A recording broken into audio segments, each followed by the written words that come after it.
ကာလကင်စိကဆိုတဲ့ပြိတ္တာကြီးတကောင်အဲ့ဒီပြိတ္တာကြီးဟာဘုရားမြတ်စွာလက်ထက်တော်ခါကာလတုန်းက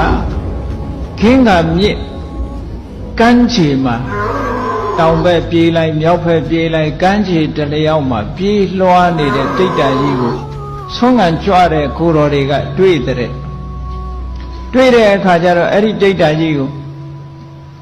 ဘာဖြစ်လို့ပြေးလွှားနေတာလဲဘာလို့ခြင်းလို့လဲလို့မေးတဲ့အခါကျရေတောက်ခြင်းလို့တဲ့ရေစာလို့တဲ့စားရဲဆိုတာတော့တာမန်စားတာမဟုတ်ဘူးတကိုယ်လုံးပူးလောင်ပြီးတော့ကိုမတော့ရမနေနိုင်လောက်အောင်ဖြစ်နေတာနော်အဲ့တော့ယဟန်တွေကပြောကြတဲ့ဒီမှာမြစ်ကြီးနာမင်းပြေးနေတာမြစ်ရေမမြင်ဘူးလားအဲ့မှာတောက်ပါတော့လားလို့ဆိုတော့အရှင်ဘုရားတဲ့တပည့်တော်ရေမမြင်ရဘူးဖေဟာတဲ့ကဲဘလောက်တနာစရာကောင်းတပည့်တော်ရေမမြင်ရဘူးဖေဟာတဲ့ရေတောက်ချင်လို့တပည့်တော်ရေရှားနေတာပါတဲ့ရေတန်နေတော့ချားနေတယ်တဲ့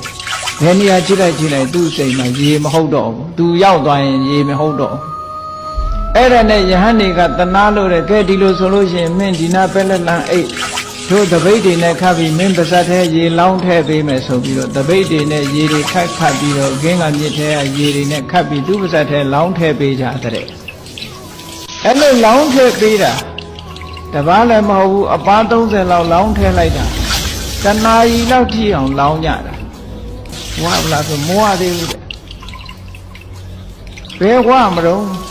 ယဟန်တွေကပြောတော့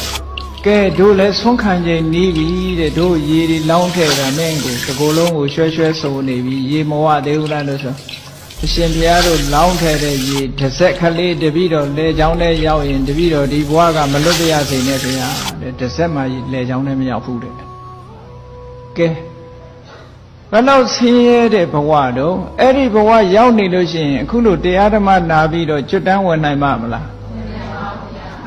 ဒါလည်းပဲနော်တန်တရားလဲနေတဲ့အချိန်မှာ